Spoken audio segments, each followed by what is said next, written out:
Yesterday we discussed some concept about the design of the isolated footing, right?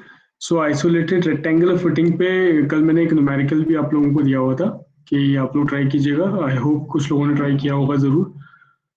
बाकी जो नहीं कर पाए या कुछ भी इशू हुआ है या जिसने भी थोड़ी बहुत कोशिश की है उसको करने की, वो अभी अभी इसमें हम लोग सॉल्व करके देखेंगे आज के लेक्चर में कि कैसे आप लोग इसको कर सकते हो. ठीक है, सॉल्व. सो क्राइटेरिया आप लोगों को पता है कैसे, उसका कंसेप्ट आप लोगों को ऑलरेडी पता है कैसा आइसोलेटेड रेक्टेंगुलर आइसोलेटेड फुटिंग को आपको डिजाइन करना है. So today I will continue with the numerical problem that I gave you yesterday.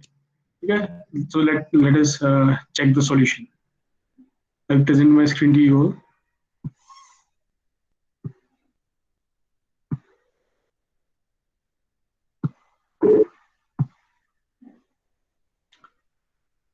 So I hope this screen is visible to you all. Yes, sir. You just okay, thank you. Okay. So the question was, we have to design a rectangular RC column of size, a rectangular RC column of size 60 by 40 centimeters. So this is given the size of a column, right? This is a cross section size of a column 60 by 40 centimeter. So you can easily convert it into mm. That would be 600 into 400 mm, right? And it is carrying a load of 80 ton. Again, 80 ton ko you can just convert it into the Newton, right? Easily your turn को पहले KG में convert कीजिए और KG को फिर Newton में convert कर लीजिएगा. So that is easily you can do that. So the question is to design a rectangular footing. You have to design a rectangular footing, and the concrete is mix of the concrete is M15, and the steel grade of steel is Fe 250, right? And Q naught, the bearing capacity of soil, is given as 20 ton per meter square. So इसको भी आप लोग kilo newton पर metre square में convert कर लेंगे. That is no big issue. And then you have to use the LSM method, right? तो इसको करके देखते हैं कि कैसे हम लोग इसमें अप्रोच करेंगे. सेम वही स्टेप्स हैं जो हम लोग कॉन्सेप्ट में पढ़े थे, just that we have a calculation here. So calculation के उससे आपको अंडरस्टैंडिंग ज्यादा इजी हो जाएगी कि कैसे आपको डिजाइन करना है. ठीक है, तो एग्जाम में कभी इस तरीके का क्वेश्चन आएगा तो उसमें आपको रेक्टेंगुलर कॉलम का साइज दे रखा है, उसमें कॉलम में कितना लोड है वो गिवन है, आपको रेक्टेंगुलर फुटिंग डिजाइन करनी है using these figures, right? So P is the load of the column. मैंने आपको बताया था कैपिटल P क्या है, लोड ऑफ द कॉलम. जो कॉलम से फुटिंग पे लोड जा रहा है दैट इज P. तो वो कितना 80 टन है. 80 टन को आप किलो न्यूटन या न्यूटन में कन्वर्ट कर लीजिए. सिंपल है. 80 इंटू टन को आप केजी में करेंगे तो 1000 से मल्टीप्लाई कीजिए, इंटू 10 से मल्टीप्लाई करेंगे तो आप केजी को न्यूटन में कन्वर्ट कर लेंगे, डिवाइडेड बाय 1000 इसलिए कर रखा है बिकॉज इसको किलो न्यूटन में लिखा हुआ है. So this come as 800 kilo newton. ठीक है, इजी कन्वर्जन है. Next is the size of the column.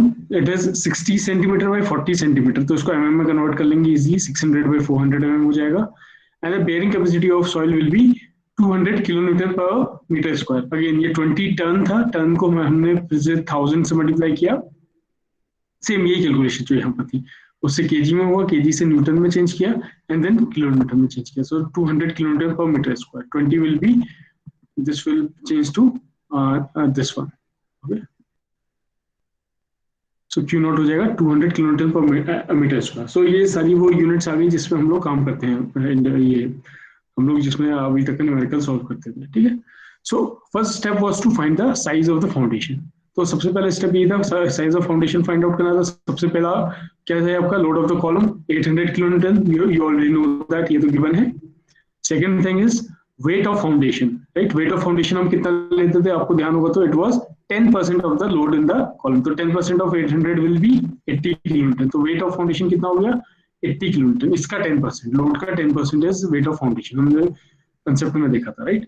So total load जो फुटिंग में पड़ रहा है वो कितना हो गया 800 plus 80 kilonewton. So this is 880 kilonewton. तो P टोटल मतलब total load on the foundation is 880 kilonewton. Now how to find the area. Area निकालने के लिए सिंपल था. Area equals to load upon the bearing capacity of soil. तो bearing capacity of soil कितना आया था Q naught 200 kilonewton per meter square, right? Okay, so 200 kilonewton per meter square आया था. तो P is your 880 and 200 is your kilonewton meter square. So this will give you area of 4.4 meter square. तो ये rectangular footing हम लोग design कर रहे हैं. तो rectangular के लिए length into breadth will be area equals to 4.4 meter square easily. और आपको फिर अब लेंथ और ब्रेथ फाइंड आउट करनी है, तो आप कॉलम की साइज के उससे देख लीजिए, हम उसी प्रोपोर्शन में बना रहे हैं जिस प्रोपोर्शन में कॉलम है। तो कॉलम था A/B, दैट इज 600/400 इसका साइज था, तो ये 1.5 के रेशियो में था, ठीक है। मतलब length was 1.5 times of breadth. तो ये फाउंडेशन में भी हम लोग इतना ही ले लेते हैं, लेंथ को हम लोग 1.5 टाइम्स ऑफ ब्रेथ ले लेते हैं। सी है 1.5 times of breadth into breadth equals to 4.4। So length की जगह पे मैंने 1.5b सब्स्टिट्यूट कर दिया, simple. So from here you can get the width and the length. तो width और length आपकी फिक्स हो गई 1.71 मीटर एंड 2.57 मीटर्स। और ये हो गया आपका, इसको इसने हम लोग यूज करें 1.7 तो ऐसे ही रखा है हमने, एंड लेंथ हम लोग 2.6 यूज करें। यहाँ पर 2.57 आया था, वी आर यूजिंग 2.6, ठीक है। तो ये हम लोग अभी इसको यूज कर रहे हैं।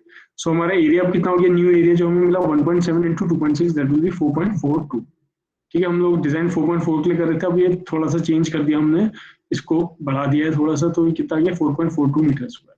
सो you know the area of the footing, मतलब ये जो फुटिंग है इसकी एरिया आपको पता चल गया है, लेंथ और breadth. This is your L and this is your B. Now these two things are fixed, ये आपने फाइंड आउट कर लिया, ठीक है। बीच में कॉलम है, ये बीच में मैं इसका टॉप व्यू दिखा रहा हूँ, this is column of size A/B, ठीक है, सिंपल।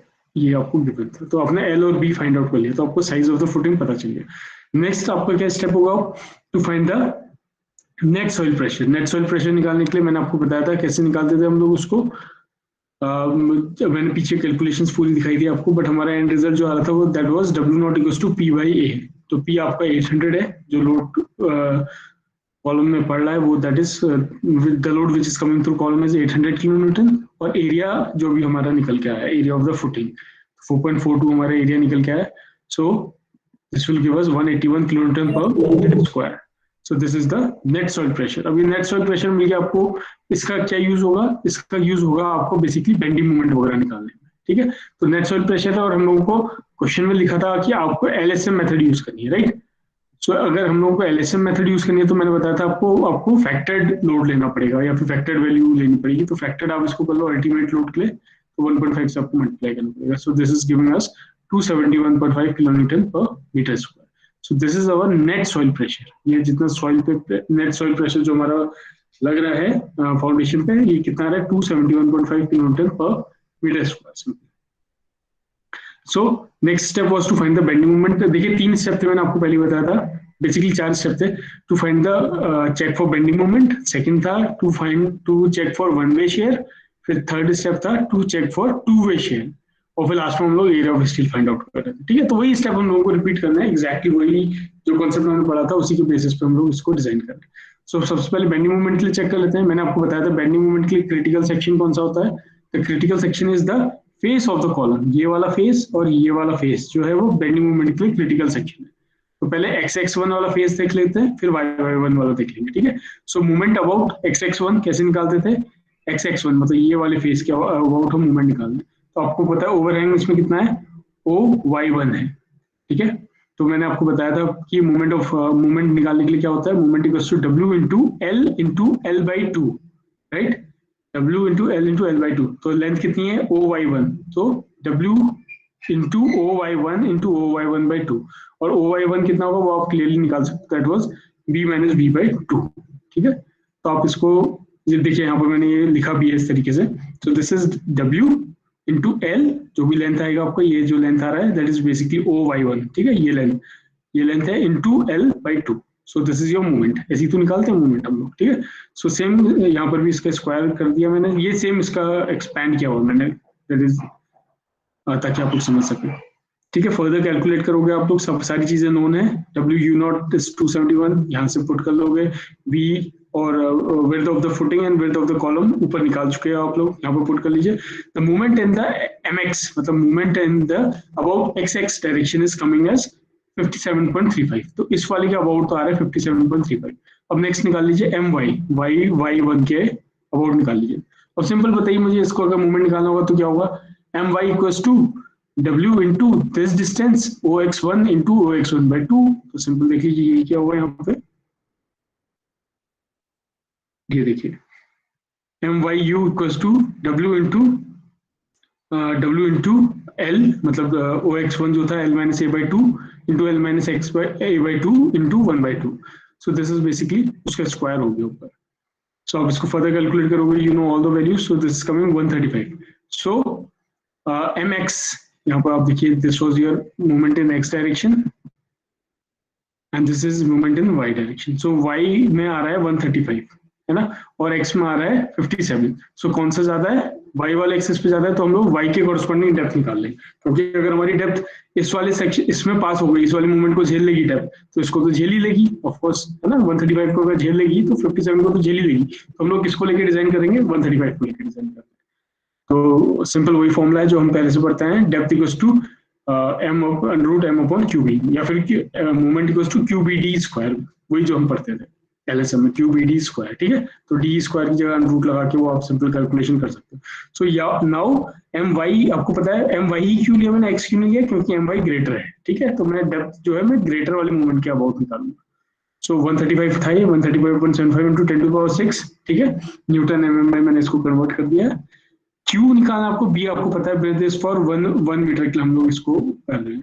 ठीक है, ये देखिए यहाँ पे, ये मैंने 1 मीटर लिखा हुआ है ना, तो हम लोग इसको 1 मीटर एरिया के लिए ही ले रहे हैं, 1 मीटर लेंथ के लिए ले रहे हैं. ठीक है, so again you can substitute here. Q की वैल्यू कैसे निकालते हैं, क्यू अगर आप लोगों को ध्यान होगा, मतलब अब 2-3 महीने हो गए मैं समझ सकता हूँ, बट अगर आप लोग रिवाइज कर रहे होंगे तो you know, you must be remembering कि क्यू कैसे निकालते थे एलएसएम में. ठीक है, आप इस फॉर्मूले से निकाल सकते थे 0.36 एफसी के x you limiting upon D 1 minus 0.42 times x you limiting upon D. यहाँ पर मैंने एक्सप्लेन कर रखा है क्यू कैसे निकाला. ठीक है, और x you limiting by D के एक्स इक्वल्स टू के डी होता था ना, याद है, एक्स यू इक्वल्स टू के डी, तो एक्स यू इक्वल्स टू के डी, वो वही के वाला फॉर्मूला आ जाएगा इसमें. तो के की वैल्यू ये x you upon D is nothing but के. तो के की वैल्यू डिपेंड करती है F E 250, F E 415, F E 500 किस ग्रेड का ये स्टील है. ठीक है, तो हम लोग शायद 250 को लेके कर रहे हैं अभी, है ना. तो 250 के लिए के की वैल्यू होती थी 0.53, तो यहाँ पर 0.53 पुट किया हुआ, देखिए यहाँ पर भी 0.53 पुट किया हुआ. सो इसकी कॉरस्पॉन्डिंग क्यू की वैल्यू आ गई 2.22. यहाँ पर आप सब्स्टिट्यूट कर लीजिए, इसको सॉल्व कीजिए, तो depth is coming as 247 and we are taking it as 3 mm बढ़ा के ले रहे हैं हम लोग, कुछ 250 mm ले रहे हैं, लेट अस से 250 mm. ठीक है, ये हमारी डेप्थ आ गई 250 mm. तो ये मूवमेंट के हिसाब से तो डेप्थ कितनी आ गई, मतलब ये हमारी इफेक्टिव डेप्थ आई है. देखिए स्मॉल डी है, small D is nothing but the effective depth, तो effective depth is nothing but 250 mm. ठीक है, ये आई है हमारी बेंडिंग मूवमेंट के हिसाब से. ठीक है, लेकिन अभी 2 क्राइटेरिया और बचे हैं, कौन कौन से, 1 वे शेयर और 2 वे शेयर में चेक करना. ठीक है, उसके कॉरस्पॉन्डिंग देखते हैं क्या क्या चेंजेस आते हैं.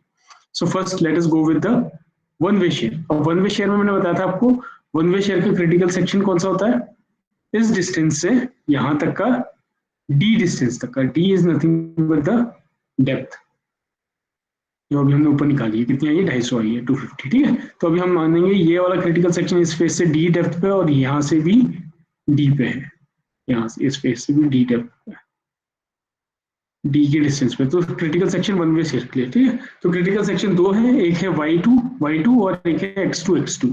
ये 2 क्रिटिकल सेक्शन है. मैंने आपको बताया था 1 वे शेयर में प्रिडोमिनेंट कौन सा होगा, y2 होगा, बिकॉज इस साइड का ओवरहैंग ज्यादा है ना. तो जिस साइड का ओवर, आप चाहे तो कंफ्यूज नहीं होना चाहते था, y2 और x2 दोनों डायरेक्शन में निकाल सकते हैं, जो भी बढ़ाएगा आप उसको कंसिडर कर लेना. तो ऑब्वियस सी बात है कि y2 ही ज्यादा आना है, तो इसलिए मैंने क्रिटिकल सेक्शन लिया है y2, ये वाला सेक्शन को मैं क्रिटिकल सेक्शन मान रहा हूँ. इसके अबाउट अगर आपको अब शेयर निकालना है, क्योंकि हमें शेयर निकालना है, तो शेयर फोर्स क्या होता है, VU मतलब अल्टीमेटली लिखा हुआ है ना, V अल्टीमेट, ये एलएसएम मेथड है इसलिए अल्टीमेट लिखा है. तो y के y डायरेक्शन VY हो जाएगा VU0, जो बेरिंग नेट सॉइल कैपेसिटी आई है, सॉरी नेट सॉइल प्रेशर जो आया है WU0 इंटू 1 बिकॉज मैं इसको 1 मीटर स्ट्रिप ले रहा हूँ, into OX2 is this distance जो ओवरहैंग डिस्टेंस है ये वाला. तो OX2 आप आराम से फाइंड आउट कर सकते हो. This is your L, this length is your L and this is your B. तो आपको OX2 फाइंड करना तो बहुत इजी है. कैसे कर सकते हो, L माइनस A, ये डिस्टेंस A है, डिवाइडेड बाय 2 करोगे, माइनस D करोगे तो OX2 आ जाएगा. तो सिंपल कैलकुलेशन आप लोग करके देखिएगा, हो जाएगा. तो देखिए वही क्या, L minus A by 2 minus D, so this will give you OX2. ठीक है, आप याद रखिएगा मूवमेंट में हम लोग जब निकाल लेते हैं तो W into length into L/2 कर रहे थे. ठीक है, जैसे मूवमेंट निकाला जाता है. और जब हम शेयर फोर्स निकाल रहे हैं तो हम लोग क्या कर रहे हैं, weight sorry W into the length WL, ठीक है, उससे हम लोग मोमेंट निकालें।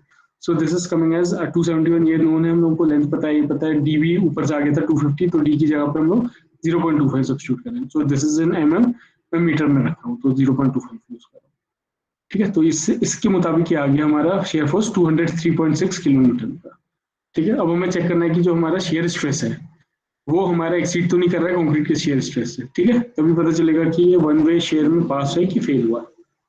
सो tau V ultimate is nothing but v upon V D, tau equals to v upon V D, ये फॉर्मूला आपको अच्छे से ध्यान में होगा, tau equals to v upon V D. तो v की वैल्यू आ रही है 203.6 इंटू 10⁻³ यहाँ पर सब्स्टिट्यूट कर दीजिए, v इज 1 मीटर, क्योंकि मैं इसे 1 मीटर के लिए डिजाइन कर रहा हूँ अभी, और d जो है वो 250 है, यहाँ से जो डेप्थ आई थी ऊपर, आप इसके हिसाब से देखोगे तो इट इज कमिंग 0.815। और जो हमारा टाउ सी मिनिमम होता है, जो कंक्रीट का शेयर स्ट्रेस होता है, वो कितना होता है 0.28 होता है। ये आपको टेबल से मिल जाएगा, मैंने आपको पहले भी क्राइटेरिया में बताया टाउ सी वैल्यू कहाँ से मिल सकती है, आपको टेबल में मिल जाएगी, ठीक है, आईएस कोड में। तो ये होती है 0.28। तो इसके हिसाब से देखिए हमारा जो शेयर स्ट्रेस आ रहा है वो 0.8 आ रहा है, और जो मिनिमम जो ये कंक्रीट झेल सकता है वो कितना आ रहा है 0.2 आ रहा है।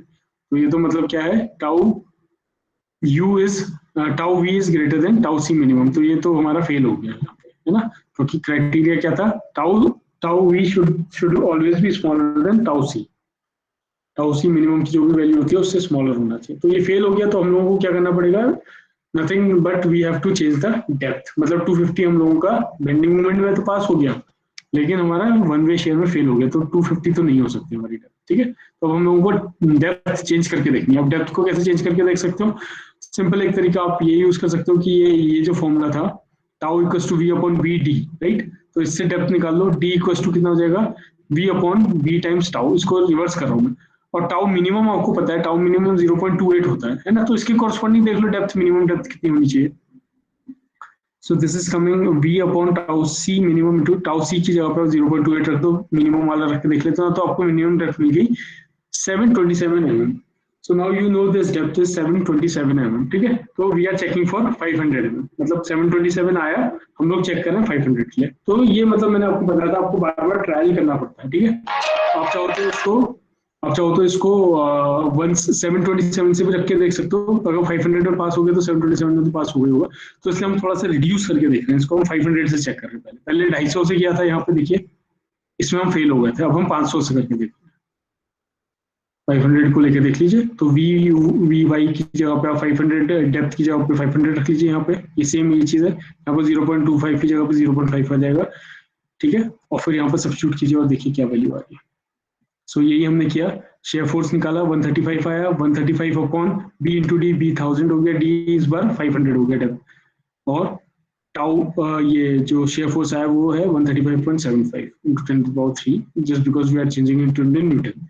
So this time it is coming as nominal shear stress जो आ रहा है वो कितना आ रहा है 0.271, और हमारा मिनिमम कितना होता है टाउ सी 0.28, तो थोड़े से हम लोग बच गए, देखिए इसमें 0.28 है which is greater than 0.27, so this design is safe, ठीक है। अगर यहाँ पर भी मान लीजिए ये वैल्यू ज्यादा आ जाती है 0. मिनिमम वाले से, तो आप फिर से रिवाइज करके देखते हैं इसको, फिर 500 की जगह आप शायद 600 लेके देखते हैं, है ना, या कुछ और लेके देखते हैं। तो इस तरीके से आपको अभी डिसाइड हो गया कि आपकी जो डेप्थ है वो कितनी है 500 है, तो ये बेंडिंग मूवमेंट में भी पास हो जाएगी, क्योंकि 250 वाली बेंडिंग मूवमेंट में पास हो गई थी, तो 500 वाली तो बेंडिंग मूवमेंट में पास हो ही जाएगी, ऊपर से वन वे शेयर में भी पास होगी, ठीक है। अब नेक्स्ट हम लोगों को क्या चेक करना पड़ेगा कि क्या ये डेप्थ जो है ये हमारा टू वे शेयर या फिर जो पंचिंग शेयर बोलते हैं हम जिससे, उस पे भी पास हो रहा है कि नहीं हो रहा है, ठीक है। So let us check for punching shear. Punching shear कैसे लगता था, पंचिंग शेयर का क्रिटिकल सेक्शन होता था a प्लस ये वाला डिस्टेंस विच वाज d/2, ठीक है। आपको अगर ध्यान हो तो दिस वाज d/2, सॉरी बहुत छोटा हो रहा है, दिख नहीं रहा है, और यहाँ पर भी d/2 डिस्टेंस, उसी तरीके से इस फेस में भी d/2 पे होता है और यहाँ से भी d/2 पे होता है, बस फर्क इतना है कि d इस टाइम पे हो गया 500, ठीक है। d is your effective depth is your 500 mm, तो आप 500 mm को यूज करके देखिएगा। So your net punching shear stress क्या होता था, ये फॉर्मूला मैंने लिखाया था, tau V P equals to P ultimate, जो अल्टीमेट लोड है, ठीक है। अल्टीमेट लोड मतलब कि 800 किलोन्यूटन का था, और अल्टीमेट लगाना है तो 1.5 से मल्टीप्लाई करना पड़ेगा, सिंपल वो देख लेंगे हम अभी। W u naught into A plus D into B plus D. तो ए प्लस डी क्यों कर रहा है, क्योंकि ए ये वाला है, ये वाला साइड ए है, प्लस डी बाई टू करोगे तो आपका ए प्लस डी आ जाएगा। उसी तरीके से बी में ये बी है, आपको यहाँ से यहाँ तक बी है, प्लस डी बाई टू और डी बाई टू, ठीक है। तो ये दोनों को आप अगर करोगे so it will come D plus B plus D, ठीक है, upon the perimeter into the depth. हम लोग क्या लेते थे, perimeter into the depth. Perimeter कितना हो जाएगा, 2 times of A plus D plus B plus D, क्योंकि ए प्लस डी ये वाली साइड है, बी प्लस डी ये भी ए प्लस डी और ये बी प्लस डी, तो कितना हो गया 2 times of this plus this. तो 2 times of A plus D ये पैरामीटर आ गया इनटू द डेप्थ। डेप्थ कितनी 500 है। So let us substitute all these things. तो कितना शेयर स्ट्रेस डेवलप हुआ ड्यू टू पंचिंग। पंचिंग वाला मैंने बताया था आपको, इसको नाम पंचिंग क्यों, क्योंकि ये नीचे की तरफ प्रेशर लगा रहा है और ये पंच पंच हम जैसे करते हैं ना किसी चीज में, तो उसमें क्या होता है, उसको वो ब्रेक करता हुआ जाता है, राइट। तो उसका क्रिटिकल सेक्शन मतलब ये पंचिंग टाइप का है। तो इसको, और ये दोनों साइड से है, तो इसको 2 वे शेयर भी बोलते हैं और पंचिंग शेयर भी बोलते हैं, ठीक है। और वो 1 वे बोलते थे इससे पहले वाले को। तो वो आपको क्लियर हो गया होगा। आप now you can substitute the value. Ultimate load कितना है 800 है, इंटू 1.5 इसलिए क्या है, एलएसएम मेथड है। डब्ल्यू यू नॉट 271 पहले से निकाला हुआ है, ए डी आपको पता है, इसमें भी ए डी पता है, डेप्थ 500 आपको पता है। So you can keep all these things, right. Substitute करके देख लो। तो टाउ वीपी जो डेवलप्ड हुआ है वो दैट इज 0.465 न्यूटन पर एमएम स्क्वायर, ठीक है। और परमिसिबल क्या होता था, टाउ वीपी परमिसिबल आप अगर नेक्स्ट लास्ट क्लास में देखोगे तो उसमें मैं बताया था it was find using, we can find using this formula for LSM. LSM के लिए ये वाला फॉर्मूला दिया था 0.25 एफसी के। तो it should always be greater than, ये जो डेवलप हुआ है वो परमिसिबल से हमेशा जितना परमिसिबल है उससे डेवलप्ड वाला छोटा होना चाहिए। तो चेक कर लेते हैं परमिसिबल में के एस की वैल्यू निकालने का फॉर्मूला था 0.5 अपॉन बी अपॉन ए। तो बी आपको 400 है और 600 है पता है। So this is coming as 1.1, so it is greater than 1, so K S की वैल्यू हम लोग 1 सब्स्टिट्यूट करेंगे। तो let us substitute this value 0.25 into FC के मतलब M15 की कैरेक्टरिस्टिक तो 15 इनटू के S is 1, so this is giving अस 0.968। तो देखो ये आ रहा था जो डेवलप हुआ है वो 0.4 का हुआ है और जो परमिसिबल है वो 0.9 का है, तो आराम से पंचिंग शेयर को तो झेल सकता है। तो दिस इज सेफ। तो टाउ वीपी जो डेवलप हुआ है वो कम है और जो परमिसिबल है वो ज्यादा है, मतलब जितनी हमें परमिशन मिली है उससे कम हमारा डेवलप हो रहा है, तो हम लोग सेफ, ठीक। तो इस तरीके से आपको पता चल गया कि जो हमारी डेप्थ है वो कितनी हो गई 500 mm ही रहेगी, क्योंकि 500 mm बेंडिंग मूवमेंट में भी सेफ है, 1 वे शेयर में भी सेफ है और 2 वे शेयर में भी सेफ है। So depth required is 500 mm, so this is your effective depth, ठीक है। और ओवरऑल डेप्थ कैसे निकालेंगे, effective depth plus cover plus the reinforcement जहां पर तक का है, ठीक है, सेंटर ऑफ द रिइंफोर्समेंट। तो आप देखिए जो फुटिंग है उसमें किस तरीके का होगा, एक नीचे वाली रिइंफोर्समेंट ये है, उसके ऊपर से ये रिइंफोर्समेंट एक ये है, ठीक है। इसके बीच से यहाँ तक की जो डेप्थ होगी वो आपकी कहलाएगी क्रिटिकल, सॉरी वो आपका कहलाएगा कवर, राइट। सी से मैं लिख देता हूँ, ये आपका कवर है। अब आपको देखिए इसको कैसे निकाल सकते हैं, 50 तो ये हो गया क्लियर कवर, प्लस मान लीजिए हम 16 mm डाया की रिइंफोर्समेंट यूज करें तो ये डायमीटर हो गया 16, 50 प्लस 16 प्लस एक रिइंफोर्समेंट ऊपर की तरफ से लगी हुई है वो भी 16 mm डाया की है, तो उसके सेंटर से लेंगे हम, तो उसको 8 ले लेंगे। तो देखिए अब 50 plus 16 plus 8, this is giving us 74 mm and we are using 80 mm, ठीक है। तो ये जो कवर आया हम होगा वो कितना है 80 mm का टोटल, मतलब जो आपकी जो फुटिंग बनेगी, मतलब आप इस तरीके से लीजिए इसको। अभी आपको आप डायग्राम भी देखोगे इसमें, ये आपका कॉलम है, कॉलम से कोई भी लोड पड़ा है इसमें, ठीक है, जैसे P, यहाँ पे एक लोड पड़ा P। तो ये जो इसकी डेप्थ आ रही है, ठीक है, मतलब कवर तक का है, यहाँ पर जो रिइंफोर्समेंट लगेगी कुछ इस तरीके की दिखेगी आपको, वो अभी आपको और डायग्राम और क्लियर हो जाएगा। ये तो आपकी ये देखिए लॉन्गिट्यूडनल रिइंफोर्समेंट लगेगी और एक रिइंफोर्समेंट इसके ऊपर इस तरीके से लगेगी यहाँ पर, ठीक है। तो ये इसके सेंटर तक का जो डेप्थ है, ये डेप्थ अब आपकी आ गई है, ये आपकी डेप्थ है इफेक्टिव डेप्थ। और यहाँ से लेकर अगर आप टोटल पूरी नीचे तक का देखोगे तो ओवरऑल डेप्थ आपकी है 580। सो this is your 500, effective depth हम लोगों ने अभी निकाली just, that was coming 500 and this is your 580, मतलब ये 580 का ये जो आया वो कवर इफेक्टिव कवर आ गया, ठीक। तो इससे आपकी डेप्थ पता चल गई कि फुटिंग कितनी डीप होने वाली है, आपकी 500 mm की आपकी फुटिंग होने वाली, ठीक है। अब नेक्स्ट काम हम लोगों का क्या रह गया, last step is to find the area of steel. अब एरिया ऑफ स्टील दो डायरेक्शन में लगेंगे, एक तो एम वाई वाली डायरेक्शन में, मतलब अगर मैं आपको इसका टॉप व्यू तो दिखाऊं तो कुछ इस तरीके की फुटिंग आपको दिखेगी। एक तो ये लॉन्ग वाली डायरेक्शन है, ठीक है, लॉन्गर बार, इसमें एम वाई प्रिडोमिनेंट होगा, और दूसरी साइड है ये शॉर्टर साइड ये वाली, ठीक है। तो इस तरीके से रेनफोर्समेंट लगनी है, right. So M Y movement in Y direction will be for longer bar, मैंने बताया था एम वाई वाला होगा, और शॉर्टर बार के लिए एम एक्स होगा, ठीक है। तो एम वाई 135 तो हम लोगों ने ऑलरेडी ऊपर निकाल लिखा है for 1 metre width, you can find out easily. Area of steel निकाल लो इस वाले फॉर्मूले से, जो फॉर्मूला मैंने आपको डायरेक्ट बताया था, ये आप एक बार यूज कर चुके हो फॉर्मूले को। So you know everything. FCK मतलब 15, FY is 250 yield strength, 1 minus 4.6 MU ultimate load. आप MY वाला लेंगे इस समय 135, ठीक है, इंटू 15 इंटू B 1000, और डेप्थ 500 फिक्स हो गई हमारी। उसी तरीके से B इंटू D 500 D है। So this is coming 1350 mm square, मतलब कि जो इस वाली लॉन्गर स्पैन में लग रहे हैं, ये वाली जो रेनफोर्समेंट है, ये वाली लंबी वाली जो रेनफोर्समेंट, ये वाली, ठीक है। ये कितनी है, इसका एरिया कितना आ रहा है, एएसटी कितना आ रहा है 1305 mm स्क्वायर, ठीक है। तो नंबर ऑफ बार्स कितनी लगेंगी, नंबर ऑफ बार्स कैसे निकाल सकते हैं, नंबर ऑफ बार्स हम लोग फाइंड आउट कर सकते हैं using the diameter of the bar. So let us use the 16 mm dia bars. Number of bar कितनी हो जाएंगी, total area upon pi by 4 into 16 square, this is giving us 6.49 bars, ठीक है। तो 6.49 bars in हम कितने के लिए डिजाइन कर रहे थे, 1 मीटर के लिए कर रहे थे ना, इन 1 मीटर, ठीक है, इन 1 metre.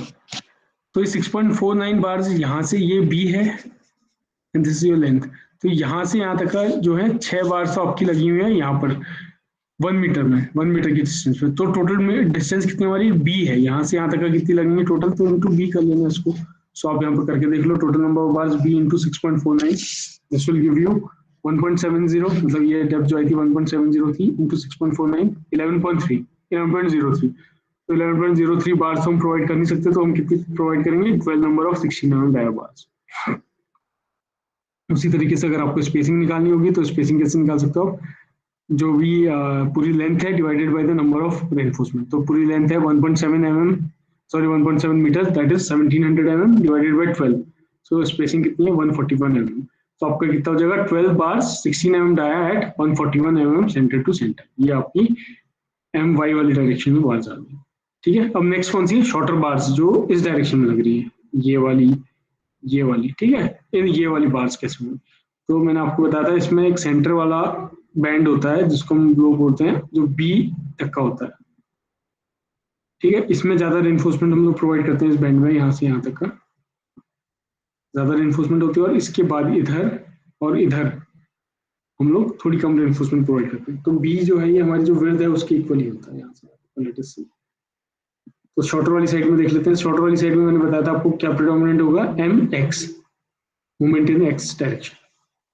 So for 1 metre width के लिए हमारा जो मूवमेंट आया था वो कितना था 57.35। Area of steel again same formula use कर लो। So area steel is coming 537.24। तो 537 हमारा 537.24 mm स्क्वायर हमारा एरिया ऑफ स्टील आ गया। So number of bars again हम लोग यहाँ पर 10 mm डाई की बार्स यूज कर रहे हैं, ठीक है। जो हमने वाई डायरेक्शन लॉन्गर डायरेक्शन में किया था वहाँ 16 mm की यूज की थी, जो शॉर्टर डायरेक्शन में हम यूज कर रहे हो 10 mm डाई की बार्स यूज कर रहे हैं। So number of bars कैसे निकालते हैं, area upon the pi by 4 into D square. So this is coming 6.84। तो 6.84 तो हो गई हमारी कितने में, 1 मीटर में। तो पूरी लेंथ में कितनी हो जाएगी, टोटल लेंथ हमारी कितनी है 2.6 है, तो 1 मीटर में 6.84 है, 2.6 में कितना हो जाएगा, simple. So total bars will be 6.84 into 2.6। So this will give अस 17.7, जिसको हम लोग ले सकते हैं 18 नंबर बार। तो एक्चुअल में हमारी कितनी बार्स हो गई टोटल, जो ये वाली बार्स होंगी, शॉर्टर वाली बार्स जो है फुटिंग में जो शॉर्टर बार्स हैं वो कितनी है 18 है, ऐसे ऐसे करके, ठीक है।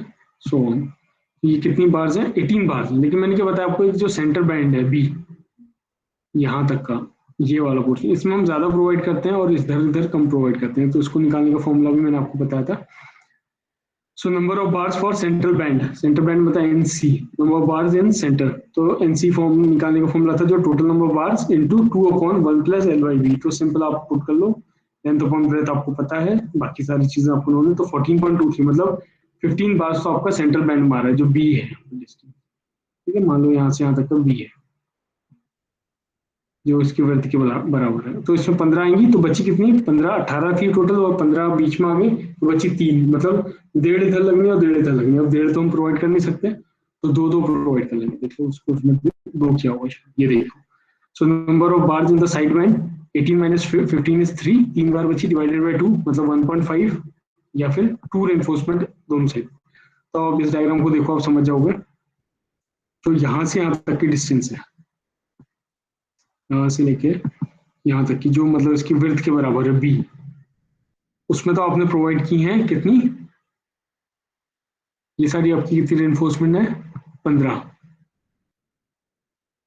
15 रेनफोर्समेंट ऑफ 10 mm डाया,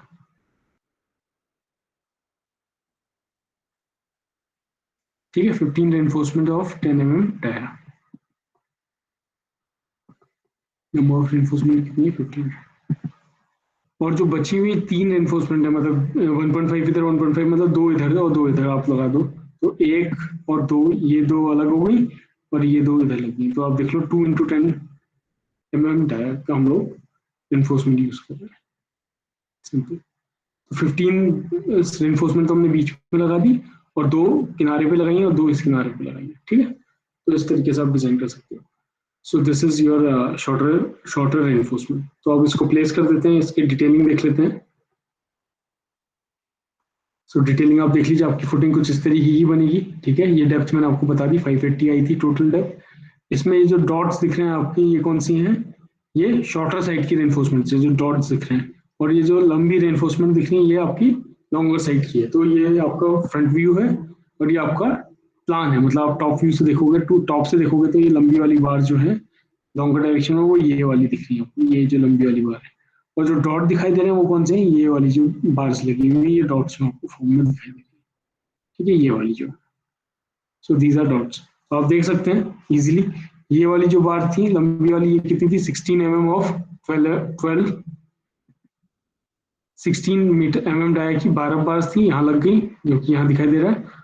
और जो इस तरीके की बार थी ये बीच में कितनी थी, 15 थी, यहाँ पे मैंने अभी बताया था आपको 15 ऑफ 10 mm डाया, देख लो सेंटर पे लगी है 10 mm डाया की 15 बार और किनारे पे लगी है 2 bar of 10 mm, 2 bars of 10 mm, इधर भी 2 बार इधर, ठीक है। तो ये सिंपल डिटेलिंग हो गई। 16 mm 12 डाया की हो गई लॉन्गिट्यूडनल साइड पे, और जो शॉर्टर वाली साइड पे यहाँ पे ये आपकी है 10 mm डाया वाली reinforcement, 10 mm, right? So this is your 10 mm dia reinforcement. This was your length and the width 1.7 and 2.6. So this is how you design a isolated foot. ठीक है। सो मेरे ख्याल से पूरा का पूरा कॉन्सेप्ट आपको समझ में आ गया होगा। इसमें हमने एक न्यूमेरिकल करके देख लिया, आप लोग इसको खुद से एक बार ट्राई कीजिएगा। बिल्कुल जो हम लोगों ने ऊपर ये हम लोगों ने देखा था ना, कंसेप्ट जो देखा था सेम वही स्टेप्स फॉलो कर रहे हैं हम लोग, ठीक है। कोई कहीं पर भी कोई भी किसी तरीके का चेंजेस नहीं है इसमें। तो रेक्टेंगुलर फुटिंग आप जब भी डिजाइन करोगे तो इस तरीके से डिजाइन कर सकते हैं इजीली। बस ध्यान में आपको रखना है, आपको चेक किस चीज में करना है, बेंडिंग मूवमेंट चेक करना है, वन वे शेयर चेक करना है और पंचिंग शेयर या फिर टू वे शेयर चेक करना है, ठीक है। ये 3 चीजें आप ध्यान में रखोगे, इन तीनों में अगर क्राइटेरिया में पास हो जाएगा तो आप फिर एरिया ऑफ स्टील निकाल लो लॉन्गर डायरेक्शन और शॉर्टर डायरेक्शन में, and then your design is done.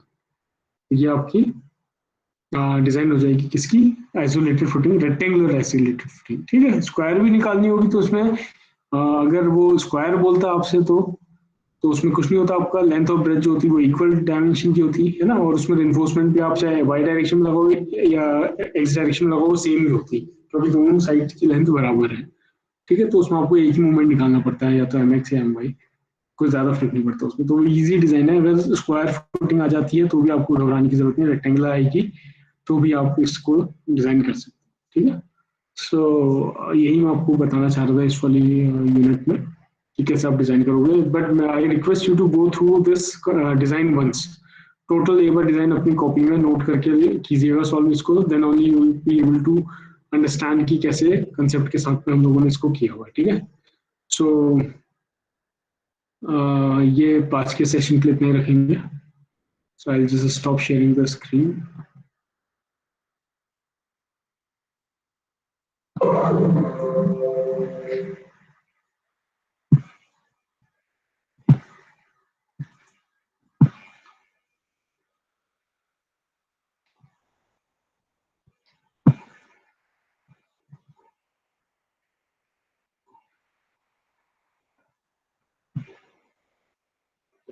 Okay, right. So this is all for today's lecture. ठीक है, I'll just stop the recording this session also.